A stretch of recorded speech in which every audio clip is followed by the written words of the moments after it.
की शुरुआत में हमें ये बताया जाता है कि क्रिमिनल्स को सोसाइटी में रहने का कोई राइट नहीं है और ऐसे लोगों के रहने के लिए एक जगह बना दी जाती है जो कि एक काफी बड़ा रेगिस्तानी इलाका था। और जो लोग बगावत करते हैं यानी उन लोगों का नाम होता है बैड बैचर्स। उनकी पहचान के लिए उन्हें स्पेसिफिक नंबर दे दिए जाते हैं। उस एरिया में दो ग्रुप्स होते हैं, एक होता है नॉर्मल इंसानों का ग्रुप और दूसरा होता है कैनिबल्स का ग्रुप। हम देखते हैं कि कुछ पुलिस ऑफिसर्स एक लड़की को यहाँ पर लेकर आते हैं और यहाँ पर हम ये जान पाते हैं कि उस एरिया में ऑलमोस्ट 5000 से ज्यादा लोगों को लाकर छोड़ा होता है। वो लोग वहाँ से भाग ना पाए इसलिए उनके लिए स्टील नेट की एक वॉल लगाई होती है। वहाँ पर जिस लड़की को भी वहाँ पर लाया गया था उसका नाम था आर्लिन। वो लड़की आगे बढ़ती है तो वहाँ पर वो एक बोर्ड देखती है जिस पर लिखा था कि बोर्ड के बाद जो एरिया है वो अमेरिका के अंदर नहीं है, यानी उस एरिया में जिस इंसान के साथ भी जो भी हादसा होगा अमेरिका उसका रिस्पांसिबल नहीं होगा। आर्लिन के पास एक पेज भी होता है जिस पर लिखा हुआ था find the dream find the comfort. इस मैसेज में कंफर्ट वो जगह थी जहाँ डेजर्ट पर वो बैड बैचर्स रहते थे। कुछ दूर आने के बाद आर्लिन को एक कार दिखाई देती है जो कि खराब थी। रेस्ट करने के लिए आर्लिन कुछ टाइम के लिए उस कार में बैठ जाती है, लेकिन उसे ये पता नहीं चल पाता कि कोई उसकी तरफ आ रहा है। लेकिन जब उसे इस बात का रियलाइज होता है तो काफी देर हो चुकी थी क्योंकि वो लोग आर्लिन को पकड़ लेते हैं। आर्लिन को जब होश आती है तो वो खुद को बंधा हुआ पाती है। असल में उसे दो फीमेल्स किडनैप करके यहाँ पर लाई थी। उनमें से एक लेडी सॉ लेकर आर्लिन की तरफ आ रही होती है और वो आर्लिन का हाथ काटने लगती है। हाथ के साथ साथ वो आर्लिन का एक पैर भी काट देती है लंच बनाने के लिए, क्योंकि वो ग्रुप था कैनिबल का। डेजर्ट पर कुछ खाने को नहीं मिलता इसलिए लोग कैनिबल्स बन जाते हैं, जबकि दूसरे ग्रुप के लोग कंफर्ट में रहते थे। जो कोई भी डेजर्ट में आता था ये कैनिबल्स उसे पकड़ लेते थे और उसे अपना खाना बना देते थे। और ये कैनिबल खुद को बिल्कुल फिट रखते थे, अपनी हेल्थ का काफी ख्याल रखते थे। वहाँ पर बहुत सारे लोगों को इन्होंने प्रिजनर्स बनाया होता है जिनके हाथ पांव भी काटे गए थे। कैनिबल्स को जब भूख महसूस होती है तो वो इंसानों को पकड़ लेते हैं और उनकी बॉडी का कोई भी पार्ट काट कर उसे खा लेते हैं। और अब तो आर्लिन भी उनकी विक्टिम बन चुकी थी। वो समझ चुकी थी कि वो इन कैनिबल्स का खाना बनने वाली है और अगर वो जिंदा रहना चाहती है तो उसे यहाँ से भागना होगा। लेकिन वहाँ से भागना काफी मुश्किल था क्योंकि उसका एक हाथ और पांव कटे हुए थे और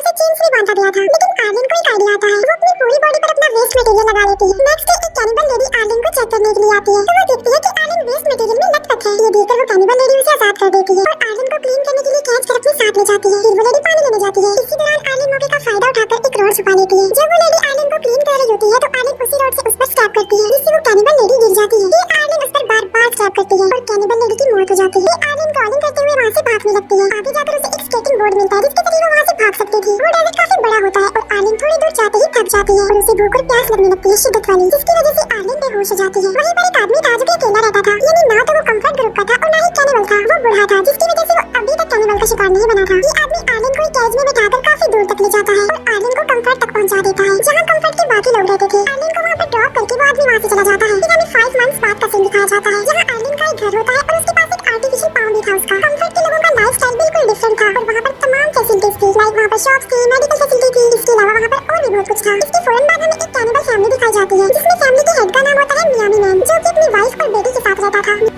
मियामी मैन एक काफी अच्छा पेंटर था जो उस वक्त अपनी बेटी का स्केच बना रहा होता है। मियामी मैन एक लड़की के पास जाता है जिसे उसने प्रिजनर बनाकर रखा हुआ था और वो उसे मार डालता है। डिनर करने के लिए उस लड़की की बॉडी के टुकड़े टुकड़े कर देता है। फिर वो फैमिली रात का खाना खाती है। नेक्स्ट डे हम देखते हैं कि आर्लिन अपसेट थी क्योंकि वो अपने हाथ और पांव को खोकर काफी दुखी होती है। उस वक्त वो अपनी बॉडी के पार्ट्स को मिस भी कर रही होती है। ये सोच रही होती है कि अगर उसकी बॉडी पूरी होती तो वो कितनी अच्छी लगती। साथ साथ उसे कैनिबल्स पर गुस्सा भी आ रहा था क्योंकि आखिर उन्हीं की वजह से वो ऐसी हुई थी। कैनिबल से बदला लेने के लिए वो एक गन लेती है और वहाँ से निकल जाती है। कंफर्ट से निकलने का एक दूसरा रास्ता भी होता है और वो दूसरे रास्ते को यूज करके वहाँ से निकलती है। मियामी मैन की वाइफ घर का कुछ सामान लेने का सोचती है इसीलिए वो अपनी बेटी को भी साथ ले जाती है। दोनों माँ बेटी पुराने सामान में से जरूरी सामान ढूंढ रही होती है, लेकिन आर्लिन कुछ दूरी से उन्हें देख लेती है और वो उन लोगों के पास जाती है। आर्लिन को जब ये बात पता चलती है कि वो दोनों कैनिबल हैं तो वो डिसीजन लेती है उन्हें मार डालने का। मियामी की वाइफ उसे कहती है कि प्लीज हमें जाने दो, हमने तुम्हारा कुछ नहीं बिगाड़ा है। मगर आर्लिन उसकी एक नहीं सुनती, बल्कि वो कहती है कि मैंने भी तुम जैसे कैनिबल लोगों से अपनी जान की भीख मांगी थी, लेकिन उनको मुझ पर तरस नहीं आया बल्कि उन्होंने मेरा एक हाथ ही काट दिया। ये कहते ही आर्लिन मियामी की वाइफ को शूट करके मार डालती है। मियामी की वाइफ जब मर जाती है तो उसकी बेटी को कुछ समझ नहीं आता कि आखिर मेरी मदर को क्या हो गया है क्योंकि वो कुछ भी नहीं बोल रही है। बच्ची को अकेला देखकर आर्लिन को उस पर तरस आ जाता है और वो डिसाइड करती है कि वो उस बच्ची को नहीं मारेगी। वो उस बच्ची को अपने साथ कंफर्ट एरिया में ले जाती है। इन दोनों को कंफर्ट जाते हुए वो अकेला आदमी देख लेता है। कंफर्ट में उस बच्ची को एक रैबिट पसंद आ जाता है, इसीलिए आर्लिन उस बच्ची के लिए वो रैबिट परचेज कर लेती है। बाद में आर्लिन उस बच्ची को अपने ही घर ले जाती है। शाम होने वाली थी और मियामी की वाइफ और बेटी अभी तक घर नहीं आए थे, इसीलिए उसको फिक्र हो रही थी। मियामी मैन इन दोनों को ढूंढने के लिए निकल पड़ता है। वो उसी जगह पर जा पहुंचता है जहाँ पर पुराना सामान पड़ा हुआ था। वो देखता है कि उसकी वाइफ की डेड बॉडी को कौवे खा रहे हैं और उसकी बेटी भी लापता थी। उसका कुछ भी पता नहीं चल पा रहा था कि वो कहाँ गई। सडन मियामी की नजर उस अकेले आदमी पर जाती है जो कि पुराने सामान के पास खड़ा हुआ कुछ ढूंढ रहा होता है। मियामी उस आदमी को अपनी बेटी का स्केच दिखाता है और ये पूछता है कि क्या आपने इसे कहीं पर देखा है। वो आदमी मियामी को कहता है कि ठीक है मैं तुम्हें बता देता हूँ कि तुम्हारी बेटी कहाँ पर है, लेकिन उसके लिए एक शर्त है और वो ये कि तुम मेरा भी सेम ऐसा स्केच बनाओ। अब क्योंकि मियामी के पास और कोई ऑप्शन नहीं होता इसीलिए वो उस आदमी का भी स्केच बना देता है। फिर वो आदमी मियामी को एक क्लू देता है। वो उसकी बेटी के स्केच पर लिख देता है फाइंड कंफर्ट। ये उस तरफ इशारा था, यानी उसकी बेटी कंफर्ट में है। रात को आर्लिन उस बच्ची को एक क्लब में लेकर जाती है जहाँ पर कंफर्ट एरिया का सबसे ज्यादा रिच आदमी होता है जिसका नाम होता है द ड्रीम। ड्रीम को सब लोग वहाँ पर अपना हीरो समझते थे क्योंकि वो अकेला ही पूरे कंफर्ट में ड्रग्स सप्लाई करता था। अजीब बात ये थी कि उस ड्रग में एक किस्म का मैजिक था और जो आदमी उस ड्रग को लेता था वो अलग ही दुनिया में खो जाता था। उसका माइंड अलग ही डायरेक्शन में चलने लगता था। ऐसा फील होता है कि जैसे इंसान ड्रीम में आ गया है। इसीलिए तो उस आदमी का नाम ड्रीम होता है और ड्रीम कंफर्ट का मेयर भी था। पार्टी में ड्रीम सबको ड्रग देता है। उस वक्त आलिन भी ड्रग ले लेती है। इसी दौरान मियामी की बेटी का रैबिट उसके हाथ से छूट जाता है और वो उसे लेने जाती है। इसी कोशिश में वो बच्ची आलिन से काफी दूर चली जाती है। वो बच्ची ड्रीम के पास पहुंच जाती है और वो उसे अपने साथ ले जाता है।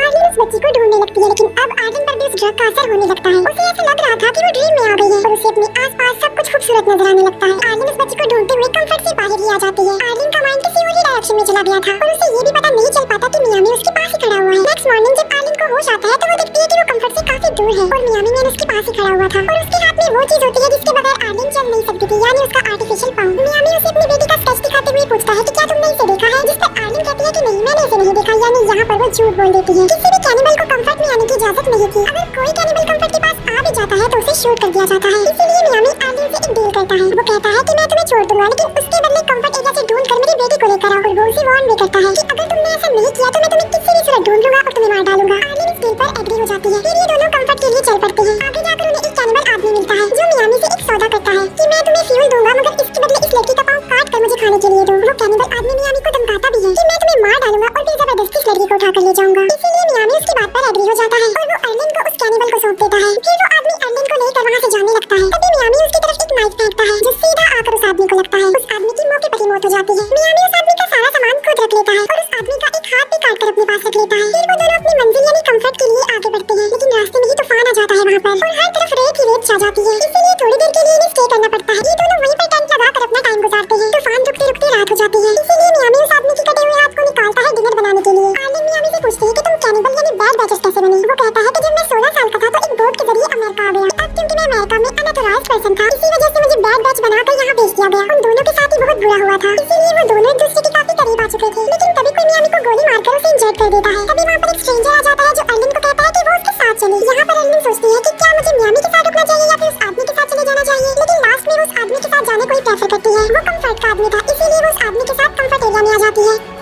लेकिन कंफर्ट में आने के बाद उसे अच्छा फील नहीं हो रहा था। कंफर्ट में आकर वो खुश नहीं थी। वो उस टाइम को याद कर रही थी जब मियामी ने उसकी जान बचाई, उसका ख्याल रखा। जो टाइम उन्होंने साथ गुजारा था आर्लिन उसे बड़ा मिस कर रही थी क्योंकि वो मियामी को लाइक करने लग गई थी। इसीलिए वो फैसला करती है कि वो मियामी के पास वापस चली जाएगी और उसी के साथ ही रहेगी। इसीलिए आर्लिन उसी जगह पर पहुंच जाती है। वहाँ पर उसे मियामी तो नहीं मिलता, लेकिन उसकी नोटबुक मिल जाती है जिस पर वो स्केचेस बनाता था। आर्लिन उस नोटबुक को उठा लेती है और वापस कंफर्ट में आ जाती है। वो अकेला आदमी डेजर्ट में बिल्कुल अकेला बैठा हुआ था। तभी वो देखता है कि कुछ दूरी पर बहुत सारे कौवे उड़ रहे हैं और वो समझ जाता है कि वहाँ पर जरूर कुछ न कुछ है। पास जाकर चेक करने पर वो देखता है कि वहाँ पर मियामी भी होश पड़ा हुआ है। वो मियामी की मदद करता है। वो एक तोहफा पकड़ता है और मियामी को खिलाता है ताकि उसे थोड़ी ताकत मिले। दूसरी तरफ आर्लिन मियामी की नोटबुक देख रही होती है जिसमें डिफरेंट टाइप्स के स्केचेस बने हुए थे। उन स्केचेस में एक स्केच मियामी की बेटी का भी था। आर्लिन फैसला करती है कि वो किसी भी सूरत में इस बच्ची को ढूंढ लेगी। वो मियामी की बेटी का स्केच लेकर सारे कंफर्ट वालों से पूछती है कि क्या किसी ने उसे देखा है, मगर किसी ने भी उस बच्ची को नहीं देखा होता। थक हार कर आर्लिन एक जगह पर बैठ जाती है। फिर वो देखती है कि कुछ लेडीज ड्रीम के घर से बाहर आ रही हैं। वहीं पर एक लेडी के साथ मियामी की बेटी भी होती है। यहाँ पर हम ये जान पाते हैं कि असल में ड्रीम ने मियामी की बेटी को अडॉप्ट कर लिया था क्योंकि उसकी कोई औलाद नहीं थी। अब फाइनली आर्लिन को पता चल जाता है कि आखिर मियामी की बेटी कहाँ पर है, लेकिन वो सोचती है कि मैं उस बच्ची को कभी भी वापस नहीं ला सकूंगी क्योंकि ड्रीम बहुत पावरफुल है, उसके पास सारी अथॉरिटी है और वो ऐसा नहीं होने देगा। उसे एक आइडिया आता है और वो ड्रीम के पैलेस पे जाती है। पैलेस में बहुत सारी औरतें ड्रग्स बना रही थी। ड्रीम वहाँ आकर बताता है कि आज वो जो कुछ भी है इस ड्रग की वजह से है। आर्लिन कहती है कि मैं भी इन औरतों की तरह इस पैलेस में काम करना चाहती हूँ, जिस पर ड्रीम इस बात पर राजी हो जाता है। एक लेडी आर्लिन को एक रूम में ले जाती है जहाँ पर आर्लिन वॉशरूम का बहाना बनाकर चुपके से अपने नकली पाँव में से गन निकाल लेती है। वो उस लड़की को गन पॉइंट पर लाकर प्रिजनर बना लेती है। वो ड्रीम को कहती है कि अगर तुम बच्ची को छोड़ दोगे तो मैं इस लेडी को छोड़ दूंगी। वो लेडी ड्रीम की वाइफ थी, इसीलिए ड्रीम को उसकी बात माननी पड़ती है। आर्लिन, वो लेडी और वो बच्ची तीनों एक कैरेज में बैठकर वहाँ से जाने लगते हैं। कंफर्ट एरिया से बाहर आने के बाद आर्लिन उस लेडी को छोड़ देती है और जाने देती है। फिर आर्लिन और वो बच्ची डेजर्ट की तरफ आगे बढ़ते हैं। आगे जाकर उन्हें मियामी मैन भी मिल जाता है जो कि उस अकेले आदमी की हेल्प की वजह से काफी बेटर हो गया था। आर्लिन उस बच्ची को मियामी मैन के हवाले कर देती है और वो मियामी को कहती है कि प्लीज मुझे भी तुम अपने साथ ले चलो। मियामी उसे कहता है कि ऐसा नहीं हो सकता। वो उसे काफी समझाने की कोशिश करता है। वो कहता है कि हमारी दुनिया में तुम्हारे लिए मौत के सिवा कुछ नहीं है क्योंकि हम कैनिबल हैं और